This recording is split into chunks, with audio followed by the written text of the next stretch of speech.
நான் இந்து என்ற முறையிலே எனக்கு தெரியாத காரணத்தினால் ஐயா அவர்கள் அதை விளக்குவார்கள் என்று பணியுடன் கேட்டுக்கொள்கின்றேன். அதாவது திருக்குர்ஆனும் நபிகள் நாயகத்தின் மூலமாக அருளப்பட்டது. அதாவது இறைவன் இறைமொழி அது.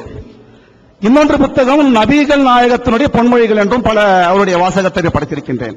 இதனை எப்படி நீங்கள் அதை மக்கள் பிரித்திருக்கிறார்கள் என்று தயவு செய்து ஐயா அவர்கள் எனக்கு பணிவுடன் விளக்கும்படி கேட்டுக்கொள்கின்றேன். நன்றி, வணக்கம். ஐயா என்ன கேட்கிறாங்கன்னு கேட்டா, இப்ப நம்ம குர்ஆன் என்று அல்லாஹ்வுடைய வேதம் என்று ஒரு புத்தகத்தை நம்ம நம்புகிறோம். நபிகள் நாயகத்தினுடைய பொன்மொழிகள், அவங்களுடைய செயல்முறை விளக்கங்கள், அவங்க கண்முன்னே நடந்தவைகள், இவைகள் எல்லாம் தொகுக்கப்பட்டு ஹதீஸ் என்று தனியாக இருக்கிறது. இதை எப்படி நீங்க வேறுபடுத்துறீங்க? குர்ஆன சொன்னது நபிகள் நாயகம் தான். இறைவனே நம்ம கிட்ட சொல்லல. இறைவன் சொன்னதாக உலகத்துக்கு சொன்னது யாரு? நபிகள் நாயகம் தான் சொல்றாங்க. ஹதீஸ்னு சொல்றது அவங்க வாயிலிருந்து தான் வருது. இது குர்ஆன், இது ஹதீஸ், நீங்க எப்படி அதை வேறுபடுத்துவீங்க அப்படிங்கிறது ஒரு அழகான கேள்வி. இந்த கேள்விக்கு நம்ம ஒரு தமிழாக்கம் போட்டுருவோம், குர்ஆன் தமிழாக்கம். அதுல குர்ஆன் தொகுக்கப்பட்ட வரலாறு அப்படிங்கிற தலைப்புல ஒரு முன்னுரையில இந்த கொஸ்டினுக்கெல்லாம் விளக்கம் தரக்கூடிய வகையில் ஒரு விரிவான ஒரு ஆர்டிகல் ஒன்று அதில் இடம்பெற செய்திருக்கிறோம். அதை படித்தவங்களுக்கு இந்த கேள்விக்கான விடை தெரியும். இருந்தாலும் சபையில வைக்கும் பொழுது சபையில படிக்காதவங்க இருப்பாங்க இல்லையா, அதுக்காக நம்ம சொல்லித்தான் ஆகணும். குர்ஆனை பொறுத்த வரைக்கும் நபிகள் நாயகம் ஸல்லல்லாஹு அலைஹி வஸல்லமுடைய காலத்துல அவங்க என்ன செஞ்சாங்கன்னா, குர்ஆனை மட்டும் எழுத வேண்டும் என்று உத்தரவு போட்டார்கள். குர்ஆனை தவிர வேற எதையும் நீங்க குர்ஆனோடு எழுதி வைக்க கூடாது என்றும் தடை செய்தார்கள். அப்ப நபிகள் இது யாரும் பின்னாடி உள்ளவங்க பிரிச்சிடல. நபிகள் நாயகம் என்ன சொல்லுவாங்க என்று கேட்டா, இறைவனிடம் இருந்து அவங்களுக்கு ஒரு செய்தி வந்தவுடனே எழுத தெரிந்த தோழர்கள் பலர் இருந்தார்கள். அவங்களை எல்லாம் உடனே அழைக்குவாங்க.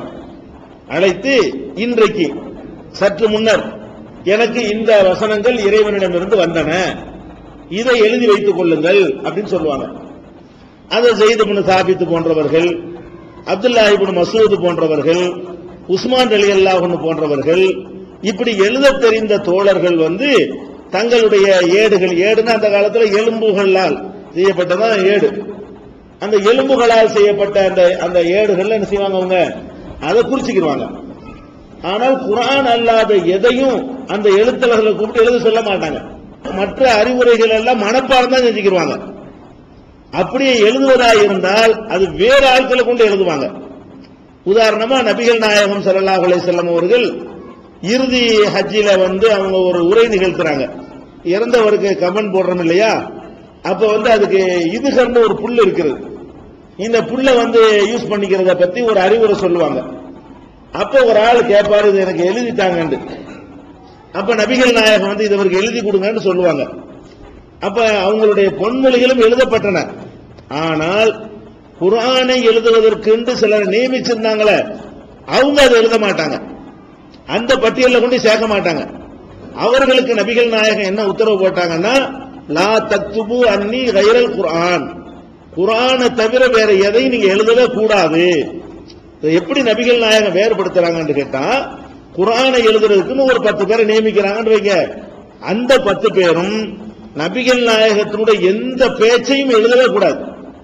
அவங்களுக்கு ஆர்டர் என்ன, குர்ஆன் என்று நான் எதை உங்களுக்கு சொல்வேனோ அதை மட்டும்தான் நீங்க எழுதணும், குர்ஆனை தவிர வேற எழுதக்கூடாதுன்னு அவங்களே இந்த நெறியை உண்டாக்கிட்டாங்க. அப்ப நபிகள் நாயகம் தான் இதை பிரிச்சாங்களே தவிர பிந்தி வந்த மக்கள் நாங்கள் பிரித்துக் கொள்ளவில்லை. நபிகள் நாயகமே இதுதான் எனக்கு இறைவனிலிருந்து குர்ஆனாக வந்தது, இதை நீங்க எழுதி கொள்ளுங்கள் சொல்லுவாங்க.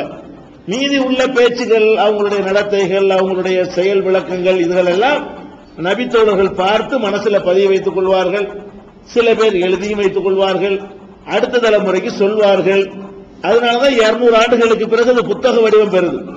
குர்ஆன் நபிகள் நாயகம் காலத்திலேயே எழுதப்பட்டு விட்டது, தொகுக்கப்பட்டு விட்டது. அதுக்கப்புறம் அபூபக்கர் காலத்தில் அதை இன்னும் ஒழுங்குபடுத்தப்படுகிறது. உஸ்மான் காலத்தில் இன்னும் பல பிரதிகள் எடுக்கப்படுகிறது. எல்லாமே அவங்க காலத்திலேயே அது ரெக்கார்ட் ஆக்கப்படுகிறது. ஹதீஸ்னு சொல்லக்கூடியது, அதாவது நபிகள் நாயகத்தினுடைய செயல் விளக்கங்கள் எல்லாம் எழுத்துப்பூர்வமாக ரெக்கார்ட் பண்ணப்படவே இல்லை. வாய்மொழியாக மனனம் செய்து வைத்திருந்தது அடுத்த தலைமுறைக்கு சொல்லப்படுகிறது. 100 வருஷம் 150 வருஷத்துக்கு பிறகுதான் இந்த நூல்கள், ஹதீஸ் நூல்கள் எல்லாம் தொகுக்கப்படுகிறது. அது கூட ரொம்ப ஆய்வு பண்ணி நம்பகமானவர்களா ஒழுங்கானவர்களா அதெல்லாம் சொல்லக்கூடியவர்கள் எல்லாம் அலசி ஆராய்ந்து தேர்வு செய்து பில்டர் பண்ணி அந்த நூல்கள் தொகுக்கப்படுது. அதனால இந்த வேறுபாட்டை பிந்தி வந்தவங்க உண்டாக்கல. நபிகள் நாயகமே இதுதான் குர்ஆன். அப்ப இந்த 10 பேர் 12 பேர் எதை எழுதி வச்சிருக்கிறாங்களோ அதுதான் குர்ஆன். அதை தவிர எதுவும் குர்ஆன் இல்லைன்னு அவங்க சொன்னதுனாலையும், அவர்கள் வேற எதையும் எழுதக்கூடாது என்று உத்தரவு போட்டதுனாலையும், எந்த கலப்படமும் இல்லாமல் குர்ஆன் மாத்திரம் குர்ஆனாக இருக்கிறது. அது நபிகள் நாயகமே அதை பிரிச்சது என்பதை புரிந்து கொண்டால் நமக்கு என்ன இல்ல, இந்த குழப்பம் வராது.